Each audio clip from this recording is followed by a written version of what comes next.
a really good indicator of when it's time to leave is both when you feel like you have something to contribute elsewhere and that you've extracted something from where you are.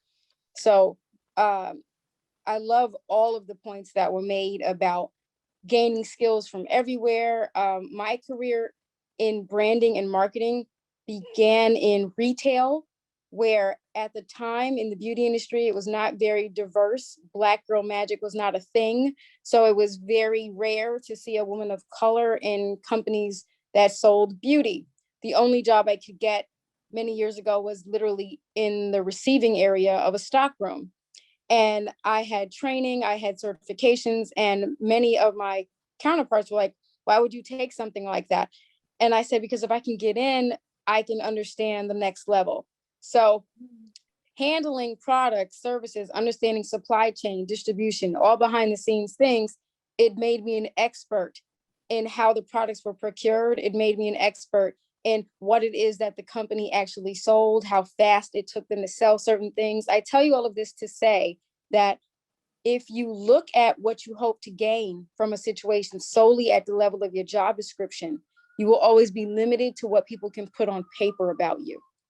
If you look at the breadth of the situation with, as Marge mentioned, as John mentioned, with long game vision, you will always be able to connect your own dots. The dots have to be built from your own vision board within. I knew where I was going with this. So the more access to information I could get, the better I could understand how to use the information as a tool. So how do you know when it's time to leave? You should always be exploring opportunities in alignment with your goals, which is why networking is key, which is why volunteering is key, as it was explained to you. You want to constantly be in a whirlwind of opportunity. You want to place yourself in the realm of possibility. And you don't want to do that limited to solely by what somebody tells you is opportunity on a piece of paper. It could mean helping out a friend or a colleague or volunteering. It could mean many things. I say that to say, because if your goal is to build skill, then you won't be frantic about what you're not getting at one particular place. So there may be perks to why you're at that job that's lackluster. It might have a great schedule that allows you to take that course that you needed to take. There may be a mentor in the building that's going to allow you to shadow on a particular project that you may not be getting paid for, but you have to be able to put a dollar sign on things that don't pay you today. And that's why that value system is key, because if you know what matters in the long run, you'll be able to make it through the short term. There is something about surviving in the interim of things that don't quite make sense just yet.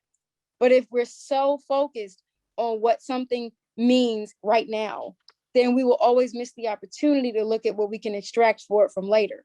So the quick answer is always explore opportunities. You live in the age of information. So you can have all these notifications sent to you daily about job updates and stuff like that. But when you're looking at the value add of a position, it has to be based on the summation of what you're getting from it. Who are the mentors? Where's the company going? Are there educational opportunities that I'm going to be able to extract from? Because you may be getting peanuts at a particular job, but it may offer you an educational opportunity that you can't pass up. So don't panic. Position yourself. To what Doris's point is, like, your North Star. What is your North Star? You know, what do you want? That's sometimes the hardest question to ask yourself. What exactly do you want for your career? And the more you keep that in front of you, knowing what you want and what your end goal is, regardless of what changes, what happens, you're going to understand, okay, does this change help me get closer to what I want, or does it get me further? By staying here, does it get me closer to the position that I want, what I actually want to do? Or can I pivot, or can I use, if I stay here, can I pivot and go and go higher, or go lateral, or, you know, what exactly do you want? And I say that sometimes it's very difficult to know that, because there's so many possibilities, or sometimes there's very limited possibilities, but understanding what you want to do is incredibly key to making that decision. Because once you know, then it gets easier. Not always easy, but easier. Absolutely. And in case you're like saying, I don't even know how to process what do I want, other questions to ask yourselves, like, if failure was not an option, I'm not going to fail. Whatever I touch tomorrow, I know I will be successful in. What would I want to do? Just start off with answering that question.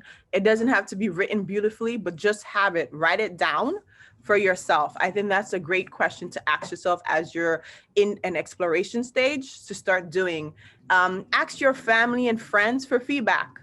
I do it yearly, saying, okay, mom, like, what have you seen in me that you think has changed?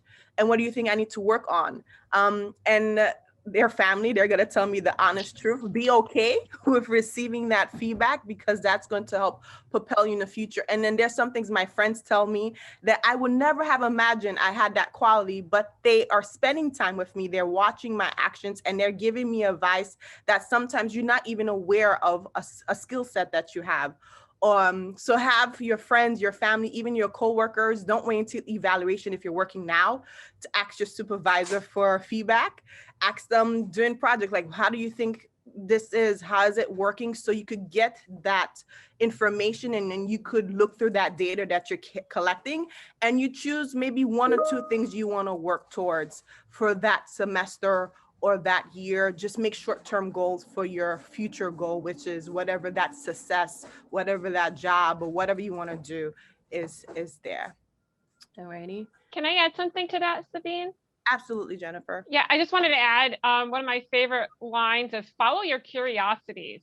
So if there's something you're curious about, whether it's a hobby that might eventually turn into a side hustle or a business, or just something career-wise, whatever things you're curious about, those are like little breadcrumbs that are on a trail to like understanding more about the things you're interested in and what things are in alignment with your personality. So follow your curiosities.